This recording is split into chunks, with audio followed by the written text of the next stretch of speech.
नमस्कार साथियों, आप सभी का स्वागत है आपके अपने YouTube चैनल इम्प्रूवमेंट स्टडी में। हम कक्षा 8 की प्रश्नावली 7.2 पढ़ रहे थे, जिसके अंदर हमने कक्षा जो 7.2 थी उसकी मतलब क्वेश्चन कर लिए थे, 1 से 3 कर लिए थे ना। हमारा चौथा और पांचवा हमें आज करना है। चौथा क्वेश्चन है हमारा, हमने एक हेयर ड्रायर खरीदा 8% GST सहित 5,400 रुपये में खरीदा। वेट को जोड़ने से पहले उसका मूल्य ज्ञात कीजिए। करते हैं। क्वेश्चन है हमारा फोर्थ। इसमें 8% GST की दर दे रखी है, GST जोड़ने के बाद उसका मूल्य दे रखा है और उसका जो GST जोड़ने से पहले का मूल्य है वो हमें निकालना है। निकालते हैं। देखो, माना अब हमें तो दिया हुआ नहीं है लेकिन निकालना है, तो हमने मान लिया कि माना हेयर ड्रायर का जो क्रय मूल्य था X, ठीक है। तो x का जितना क्रय मूल्य होता है उतना ही % GST, मतलब उसी का % GST जोड़ा जाता है। जैसे मान लो इसमें 8% GST जोड़ा गया, तो किसका 8%? क्रय मूल्य का 8% ही तो जोड़ा जाएगा। तो GST है हमारे पैसों में, अगर हम निकालें तो x का 8% GST है। x का 8% निकालते हैं तो का की जगह इंटू 8 की जगह 8% की जगह नीचे आ जाएगा 100, ये हो गया 8x अपोन में 100। ये रुपए हो गए हमारे GST के, ठीक है। अब कोई वस्तु है जिसका अंकित मूल्य हमें नहीं पता, उस अंकित मूल्य में GST जोड़ने के बाद में कितने में आई? वो 5,400 में। तो यानी कि अंकित मूल्य है उसमें हमने जोड़ी GST जोड़ने के बाद वो आई 5,400 रुपये में, ठीक है। इसके नीचे कुछ नहीं है, LCM लेंगे 100, 1 का 100 में भाग दिया 100 बार, 100 को x इंटू किया 100x प्लस इसका इसमें भाग दिया 1 बार और इसको 8x इंटू किया 8x इक्वल 5,400। यह है, यही रहने दो, ठीक है।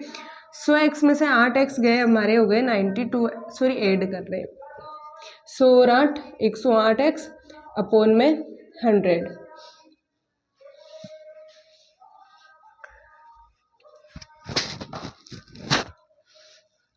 और इक्वल में है हमारे 5,400 रुपये, ठीक है। अब 108x यही रहेगा। ये फिर हम क्या करेंगे, x को ओनली x को या तो आप 108x को एक एक करके भेज दो या फिर दोनों को साथ भेज दो। तो 5,400 यहाँ है, इधर मैंने ये जो 100 इधर भाग में था इसको इधर गुणा में भेज दिया। अगर आप चाहो तो दोनों को साथ में भेज सकते हो, ठीक है। अब x यहाँ रहेगा ओनली 5,400 रुपये मल्टीप्लाई बाय ये 100 है और अपोन में क्या चला जाएगा, 108 इधर गुणा में था, इधर जाके किस में हो जाएगा, भाग में हो जाएगा।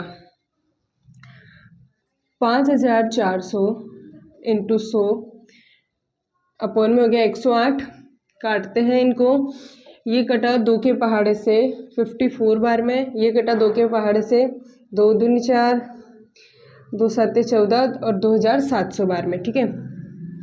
2,700 बार में कटा 2 के पहाड़े से, ये कटा 54 बार में।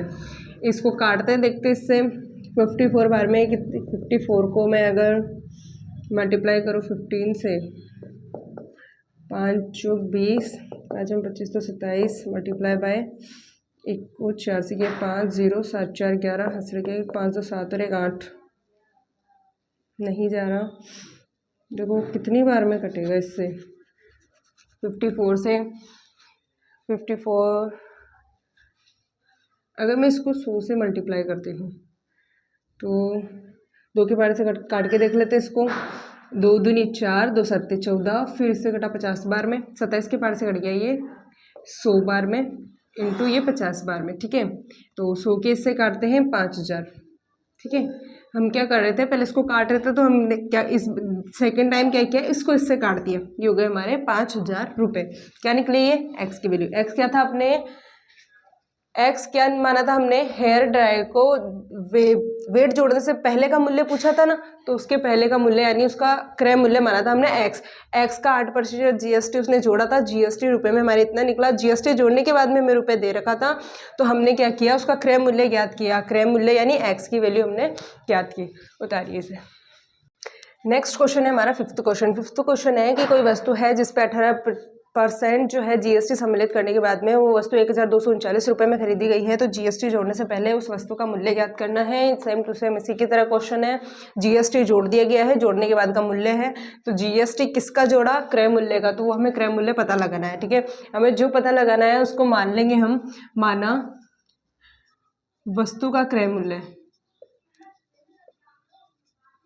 माना वस्तु का क्रय मूल्य है x रुपये, तो जीएसटी भी क्रय मूल्य का ही निकाला जाता है, तो जीएसटी हो गया हमारे x का 18%, 18%, x का 18% निकाले हैं हम, x की जगह की जगह इंटू हो जाएगा 18% चला जाएगा नीचे, 18x अपोन में 100 रुपये हो गया हमारा जीएसटी। ठीक है, अब हमारा जो क्रय मूल्य है और हमारा जो जीएसटी है उन दोनों को सम्मिलित करने के बाद में उस वस्तु का मूल्य आता है 1239 रुपये। तो क्रय मूल्य प्लस हमारा जीएसटी दोनों को जोड़ने के बाद में उसकी वैल्यू दे रखी है 1239 रुपये। ठीक है, कुछ नहीं करना, इन दोनों का एलसीएम लेंगे, 100 1 का 100 में भाग दिया 100 बार, 100 को x इंटू किया 100x प्लस 100 का 100 में भाग दिया एक बार, 1 को 18x इंटू किया 18x। ठीक है, इक्वल 1239 रुपये। 100 और 18 118x अपोन में 100 इक्वल 1239 रुपये। दोनों को एक साथ भेजते हैं इसके अंदर, x इक्वल 1239 रुपये, इधर 100 इधर भाग में, इधर जाके गुणा में जाएगा और 118 इधर भाग में जाएगा। ठीक है, करते हैं आगे, x को इन दोनों को इंटू कर लेते हैं, 1239 को मैं 100 से इंटू करूँगी तो ये हमारा आंसर हो जाएगा और इसके अपोन में जाएगा 118। ठीक है, 118 से जब मैं इसके अंदर डिवाइड करूँगी इसका 1,23,900 में, तो 118 का भाग देने पर मेरा आंसर आएगा 1050 रुपये। ठीक है, तो हमसे क्या पूछा था, इसमें क्रय मूल्य पूछा था किसका, x का, जो इसमें जो भी वस्तु है, वस्तु का नाम नहीं बताया इसने, कोई वस्तु दे रखी है, उसका कर दे रखा है 18% जो है जीएसटी। जीएसटी क्या होता है, वस्तु कर लगता है किसी भी वस्तु पे, कोई भी अगर हम कोई वस्तु खरीद रहे हैं, ठीक है, तो कोई वस्तु खरीदी उसके ऊपर जीएसटी लगा, कितना, 18%। जीएसटी लगने के बाद में उसने कितने पैसे दिए वो पे करने का इसने बता दिया है। ठीक है, पे करने का चलो ठीक है, लेकिन उसने बोला कि जो जीएसटी लगी उसे हटाने के बाद में हमारा क्रय मूल्य क्या है, तो क्रय मूल्य जो पूछा है ना वो मान लिया हमने x रुपये, x का 18% जीएसटी हमने रुपये में निकाल लिया, प्रतिशत में दे रखा था। ठीक है, अब क्रय मूल्य और जो जीएसटी उन दोनों को जोड़ने के बाद ही तो ये मूल्य आया, तो हमने इसका यूज़ करके इसकी समीकरण बना ली, क्रय मूल्य प्लस जीएसटी को इक्वल करने के बाद में ये मूल्य आ गया। ठीक है, दोनों का एलसीएम लिया, 100 का 1 में भाग दिया 100 बार, 100 को x से गुणा किया 100x, 100 का 100 में भाग दिया, फिर एक बार 1 को 18 से x से इंटू किया 18x। ठीक है, ये इधर है जो इक्वल में चलता आ रहा है, 100 प्लस 18 118x अपोन में 100 इक्वल 1239। इन दोनों को मैंने उधर भेजा तो 100 इधर भाग में था, इधर आके गुणा में हो गया और इधर गुणा में था जो भाग में आ गया, दोनों को इंटू किया, 1,23,900 आए, इसमें मैंने 118 का भाग दिया तो आंसर आया मेरे 1050 रुपये। ठीक है, ये हो गया हमारा क्रय मूल्य। इसके साथ हमारी 7.2 जो प्रश्नावली है वो खत्म हो चुकी है, और इसके पहले वाले क्वेश्चन जो है वो अधिकतर मैंने बता दिए, वैसे तो सारे क्वेश्चन बता दिए, और इन दोनों में जो है दोनों सेम है, अगर एक क्वेश्चन में अगर आपको आ गया तो कोई नहीं, तरीका वही है। ठीक है, आप कर लोगे उसका आराम से। धन्यवाद।